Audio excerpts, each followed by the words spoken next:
Thank you very much, Mary, and good morning, everybody. Okay. As Mary said, I'm going to talk about education and the demographics of education expansion. And I suppose one of the reasons I wanted to do so was that the theme of today's session is the curse of short-termism. But actually what stands out about this subject is how long-term and consistent Irish public policy has been. And also I think it's important to remember how successful it's been. To a great degree, it's one of the foundations of modern Ireland, and it has been building for 50 years. Now, as Mary said, it was actually July 1966 that Sean Lemass appointed Donogh O'Malley as Minister for Education, and it was 2 months later, in September 1966. He was a man in a hurry, and within 2 months, he was giving that famous speech to the National Union of Journalists in Dunleary, where he announced the introduction of a free second-level education system and a school transport system to go with it. So within 2 months of being minister, he was already out of the traps with one of the most dramatic policy changes in Ireland of the last 50 years. Of course, he had done so without bothering to trouble the Cabinet, or most especially the Department of Finance. Lemass rebuked him afterwards for doing a solo run, but of course Lemass knew quite well what was coming. In fact, the story is that Lemass had seen the speech beforehand and did a little bit of editing on it. And it's very interesting to see the edit that he did, because apparently O'Malley's original proposal was that there would be a funded scheme for second-level education, but with means testing. And Lemass simply crossed out the means testing and is reported to have said, in this 50th anniversary of the 1916 rebellion, it's time we started treating all the children of the nation equally. In any event, the promise was that free second-level education would be introduced the following September, and it was. It was one of those promises that was fulfilled. It took off dramatically. Numbers in second-level education doubled within a decade. The foundation's participation rates soared. The foundations were laid for the expansion of the third-level education system, which grew particularly from the 1980s onwards. Now, over the 50 years that has elapsed since that development, there's been lots of twists and turns, lots of debates about this aspect and that aspect of education policy. But the underlying fact is the consistent focus, the consistent reliance on public provision of education as a central element of Irish public policy. There was a time, particularly in the 1980s, when we had our last big downturn, where people were questioning to some degree whether it was wise to be spending money, pouring money into the education of young people who emigrated as soon as they got their diplomas. But nevertheless, that didn't cause a fundamental waiver. The fundamental direction of policy continued. And the outcome today, then, is that Ireland has actually, in some respects, is one of the leading practitioners of educational investment in Europe. We now have something close to 90% of the age cohort finish second-level education, most of them through the Leaving Cert, and in fact it's been boosted a little in recent years by the addition of various post-Leaving Cert courses or alternatives for people who don't do well in the Leaving Cert. So it's now gone up, it's really gone above 90% of the age cohort, which of course is the kind of image that O'Malley had in mind when he launched the scheme in the 1960s, although he might have thought that even that was a highly ambitious target to achieve. If we look at the population aged 15 to 34, young adults in other words, over half now have a third-level qualification, and this is the highest level in the European Union. So we have moved over the 50 years from being a sort of a slow starter in educational expansion to being one of the most effective systems in Europe in educating young citizens. Now, there's a lot of aspects of this that we could talk about from an educational point of view, but what I want to focus on here is more the demographic side of it, because in some ways what's equally important to note and also to some degree equally dramatic about this whole story, particularly in recent decades, is the continuing demographic expansion which the education system has to cope with. Now, there's been a lot of talk recently of the funding crisis or the funding problem that's facing third-level education, and of course Peter Cassell's group a couple of weeks ago brought out a report on the question of how third-level education would be funded in the years to come. And I just want to refer here to the projections of future student numbers that form the basis of their analysis. These are projections produced by the Department of Education and Science last September, where they looked at, now what's looked at here is new entrants into third level education over the next 15 years. And they projected a number of scenarios. You see the blue line on the bottom is the scenario that would emerge if the transfer rate from second level education dropped. It's about 64% now, and they say, well, what if it dropped to 60%? And even if the transfer rate dropped, the numbers would still go up because of underlying demographic growth. That middle line there, the yellow line, is what they call their baseline projection, and that assumes that current levels of participation remain the same. And so what you see there in the middle line is simply the effects of demographic growth given the current patterns of participation. Now, the implication of these numbers is that I'm in UCD now, and there are 24,000 students in UCD. And oddly enough, on the department's projections of total student numbers, within the next 10 years, another 24,000 students will be added to the third level population. So that more or less the challenge is for the system to provide another UCD.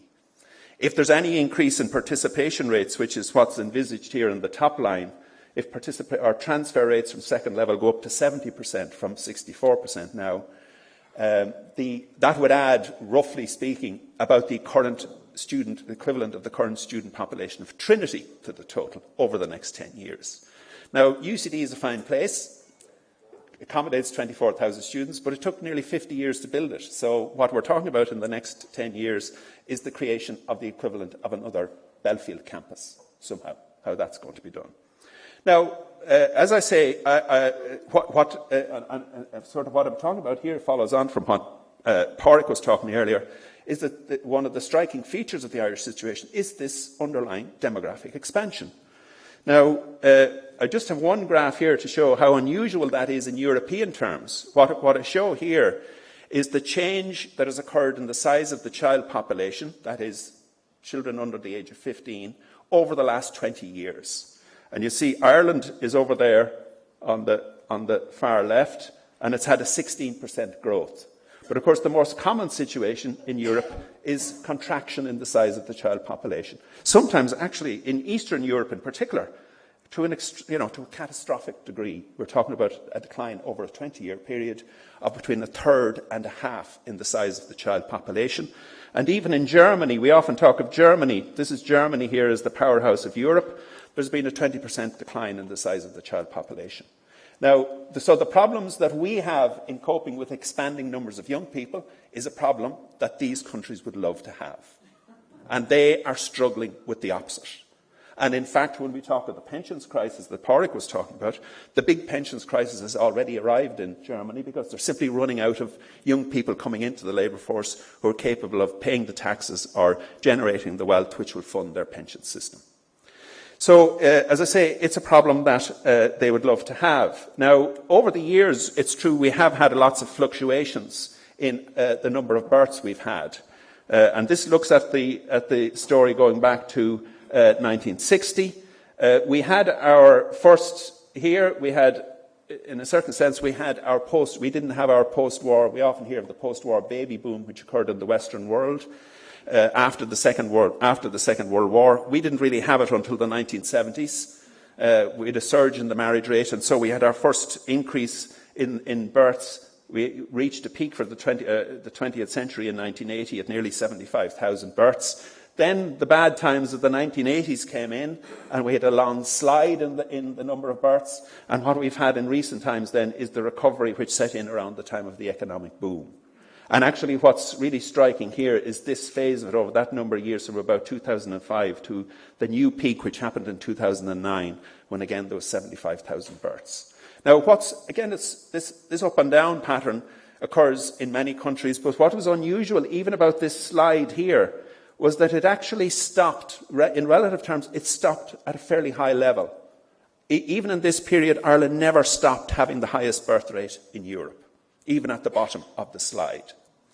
And I remember being at a conference in the early 1990s where a well-known British demographer, David Coleman, took a very close look at Irish fertility trends. And his projection at the time, because Ireland was a Catholic country, was that this slide would go down. Because at the time, of course, the whole Catholic world, the Mediterranean world, Spain, Italy, Portugal and so on, had experienced a collapse in fertility, even Quebec in Canada. And actually what stood out in the 1990s about the Catholic world in the developed regions was how far to what low levels their birth rate had fallen, and his projection was that Ireland would go the same way. But lo and behold, what happened instead? It just shows you how difficult demographic forecasting is as much as economic forecasting. We had this very sharp recovery, and going back to the situation we're in now. And of course, it's this upsurge in births in this period that the system is now trying to cope with. Now, there is a downturn since 2009, 2010, and of course, we don't know how, where is that line going to go? Is it going to keep going down? Is it going to bottom out and flatten out and maybe turn around again as an economic, or if an economic recovery occurs? We don't really know. But in the meantime, we have this very large population of young people to cope with. Now, we could spend quite a lot of time reflecting on this and trying to understand what drives it. But I just wanted to talk about one feature of the system, which I think is actually quite interesting from an educational point of view. And that is that when it comes down to it, one of the things that still characterises the Irish demographic system and the drivers of its birth rates is the tendency of Irish families to have considerable numbers of children. In other words, the whole question of family size. Now, for my final graph, I'm going to look here at social class differences in family size going back to 1971. Now, I'm measuring family size here in a slightly different way than usual. I'm looking at children and asking how many siblings they had, which is a slightly different thing than looking at women and asking how many children they had, because typically when demographers ask how many children do women have, they include the women who are childless in the calculation. And so it averages out at a fairly small number. But if you look at the children and look at the number of siblings you have, you get a truer picture of, I suppose, what the educational challenge is for families. And in 1971, and remember 1971 was the time when the educational revolution was being launched. In 1971, what was extraordinary was the very large size of Irish families, and also the degree to which that was even across social classes. And we can see here that children who had professional level parents, they on average came from families where there were 5 or 6 siblings.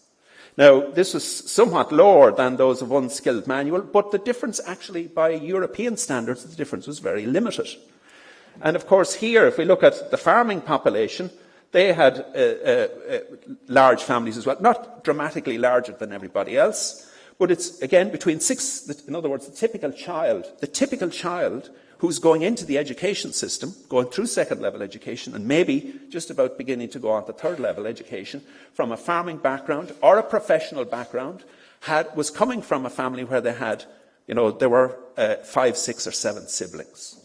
Now, economists often say that one of the big transitions in the modern world is the shift from quantity to quality in children. In other words, you have fewer in order to invest more in each one. And that in order to get your children into university, you can't keep on, you can't have 6 and 7 children. Well, whatever the story was in Ireland at the time, they hadn't really imbibed that lesson because they were still having the 6 and 7 children. And it was at that time that the educational revolution began. And it was you could say it was a very difficult basis on which to begin to get children through third level education. I have a colleague in Galway, and I was talking about this at an event recently. She came up to me afterwards and said, she's roughly the same age as I am, she said she was one of 10 children, came from a family, a very modest background in County Limerick, and every single one of them got through university. And again, that in itself is an extraordinary achievement, but it was replicated in a smaller way throughout Irish society. Now, if we look at the situation in the 2011 census, of course, family sizes, or the number of size of the sibling group, has dropped a lot, but it's still actually quite large. We now think of this as the era of, we often hear the statistic quoted that women have, on average, 2 births each. However, in Ireland, we have a very substantial proportion of women who are childless. So when you factor them out of the picture and take account of the notion that children in large families actually count for a disproportionate share of the child, you know, the small number of women who have largish families account for an awful lot of the children, and look at the distribution of families by the size of the siblings group again, we find actually that the average in Ireland is well over 3, and actually in Ireland now something like 40% of children are growing up in, over a third of children are growing up in families where there are 4 or more siblings. And that too is quite a challenging pattern from the point of, if you're from a middle class background here, and again it's the absence of a social, it's how even this is across social class levels is quite a striking thing. So if you're coming from either a working class or say a middle class background, and you have 4 children and you're trying to get them all through university, which in fact now increasingly that more or less is the standard goal if you come from a middle class background, is that they will all get third level education, it's quite a challenge. But it is being achieved. Now, I just throw this out there as an aspect of the Irish system that we tend to take for granted and, in fact, to some degree don't understand very well. And I just want to say a word then about, well, what does all this mean for public policy? Now, the answer to that is very hard to say, because it's very hard to know to what degree the whole family building behaviour of couples or individuals or whatever it might be is influenced by public policy. There have been many countries around Europe in particular over the decades which have tried to encourage women to have more children, and the only thing we can say about them is that they've been largely ineffective. And indeed in Ireland in the 1990s, when the latest surge in births was taking off, Ireland actually stood out for having one of the weakest systems of support for families with children in the Western world. As everybody knows, there was no paid childcare, unlike the Nordic system. Child benefit at the time was very miserly. It didn't really increase to any great degree until the early 2000s. Nevertheless, Irish women still prove themselves, and particularly Irish, what really stands out here is the degree to which middle class and professional women in Ireland are willing to have 3 or 4 children. That is what sustains, that is one of the key sources of what sustains the pretty strong fertility performance or births performance in Ireland over the decades. Now, I think there is an argument there. It seems to me that this kind of pattern, say from a policy point of view, one thing it justifies is child benefit. Child benefit is what's in social policy terms called a horizontal provision. In other words, it's not about taking from the rich in order to give to the poor. It's taking from one category of people, say, who are middle class, and giving it to another category. And in this instance, what it does is it takes funding from people who do not have children and gives it to those who do. And since the child population is very unevenly distributed within social classes in Ireland, that's a very reasonable thing for public policy to aim to do. And it is actually a justification for having universal child benefit. In other words, everybody gets it, even people who are quite well off. It's also a justification for universal provision of services like primary and secondary education. And even though people now are aware that in secondary education they often have to make what's called voluntary contributions, maybe a couple of €100 a year, the fact is that the typical secondary school place in Ireland now costs €8,000 for public funding to provide. So it is still very heavily a publicly provided system on a universal basis. And again, that's the kind of thing that makes it possible for this to be sustained. Now, as I say, what all this means for the future is very difficult to say, except that it is fundamentally a very positive picture. It's a picture of consistency in public policy, maintenance of a particular direction of development, and with outcomes that now are recognised as providing one of the foundations for the modern Irish economy, this large population of young, well-educated workers entering the labour market. Thank you very much.